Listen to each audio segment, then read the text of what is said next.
Bom, fazendo minha devocional diária, que eu tenho seguido através dessas inspirações diárias do Zig Ziglar, eu me deparei com uma mensagem que eu queria muito compartilhar com você, porque esse pastor ele deu um foco diferente do que realmente eu dava para esse texto. E com certeza, provavelmente você, telespectador, também dava. Então, acho que vale a pena a gente entender aqui essa interpretação, esse raciocínio. Eu queria começar compartilhando com você a passagem bíblica que está lá no livro de João, né? No capítulo 14, e versículo 12, que diz assim: na verdade, vos digo que aquele que crê em mim também fará as obras que eu faço, e as fará maiores do que estas, porque eu vou para o meu Pai. Vou ler mais uma vez. Jesus disse, hein? Na verdade, vos digo que aquele que crê em mim também fará as obras que eu faço e as fará maiores do que estas, porque eu vou para o meu Pai. Cá entre nós, maiores do que as obras que Jesus fez? Você deve pensar assim, bom, você deve estar brincando, né? E é isso que a maioria de nós responde quando lê essas palavras de Jesus. Talvez porque nós estamos perdendo o foco ou focando algo diferente.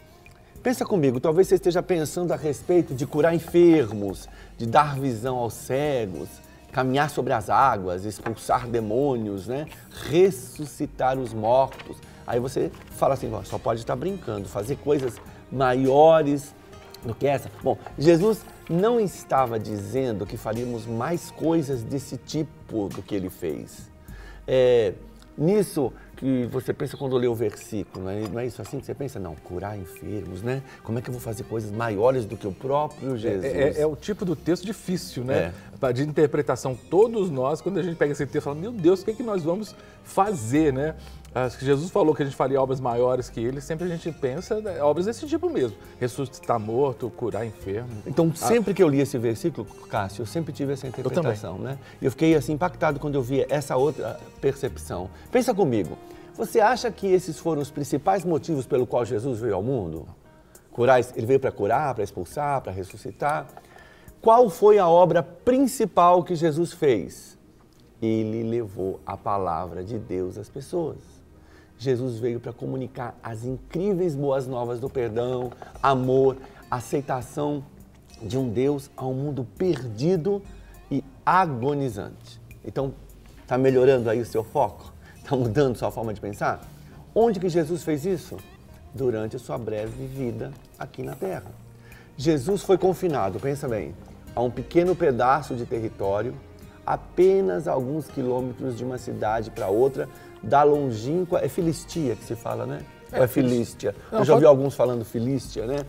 Quando Jesus foi para o Pai, ele enviou o Espírito Santo para viver dentro de cada crente. Você sabia que hoje estima-se que exista 1 bilhão de cristãos no mundo todo? Você já até ouviu dizer que aqui no Brasil somos um bom percentual de cristãos, de evangélicos?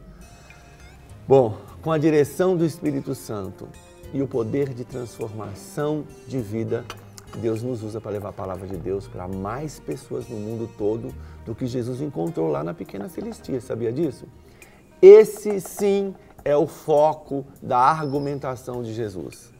A pergunta para todos nós é, nós estamos fazendo a nossa parte, né? Estamos engajados avidamente em falar aos amigos, aos vizinhos sobre Cristo, orando pelos missionários, fazendo contribuições, doações para missões, nos inteirando do que fazemos no mundo? Bom, se sua resposta for sim, então nós estamos fazendo obras maiores do que ele fez, porque coletivamente estamos alcançando mais pessoas com a palavra de Deus. Quando eu vejo essa reportagem de percentual de cristãos no Brasil, né, um número até grande, confesso que eu fico um pouquinho envergonhado. E eu penso aí, qual a qualidade de cristãos que nós somos? Com esse percentual todo, já era para termos alcançado, no mínimo, todo o nosso Brasil para Jesus. Não é verdade, Cássio? Quer fazer obras maiores do que Jesus fez? Então, comece fazendo a sua parte. eu li um pensador, Torrey, que ele diz assim: ore por grandes coisas, espere grandes coisas, trabalhe em favor de grandes coisas, mas acima de tudo, ore. E é o que nós vamos fazer agora, né, pastor Exatamente, Cássio? exatamente.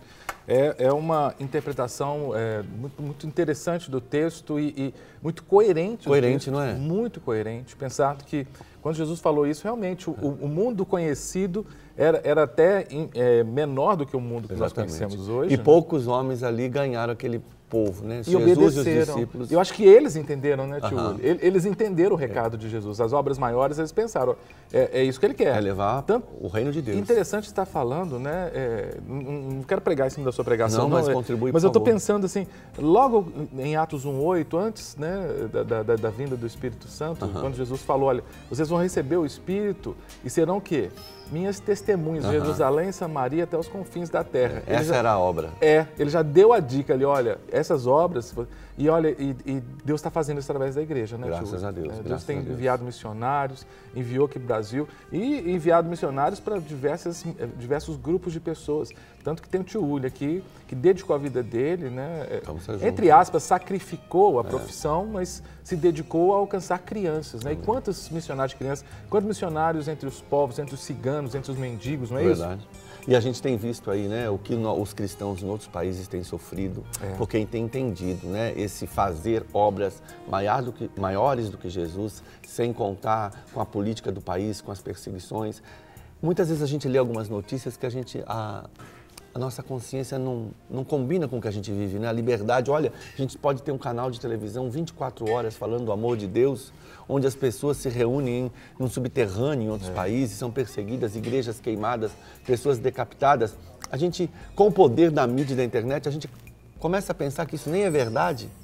Não é? É uma liberdade maravilhosa que a gente tem aqui no Brasil e ter liberdade, inclusive agora, de a gente não só ter lido a palavra de Deus, como a gente fez aqui com o tio Uli, no Evangelho de João 14, mas também de poder orar, né? E você vai orar comigo agora, né? Você que está em casa ou de repente você está no hospital passando por um período de recuperação, de uma enfermidade, ou não sei, talvez você esteja num presídio, numa cadeia, está diante da televisão, né? Que essa prisão sua física, né, ela seja apenas temporária, que haja uma libertação agora, né, do teu espírito, que você possa ser liberto por Cristo e que logo você possa ser livre fisicamente também, né? Mas apesar das cadeias, né, você está sendo alcançado pela palavra de Deus.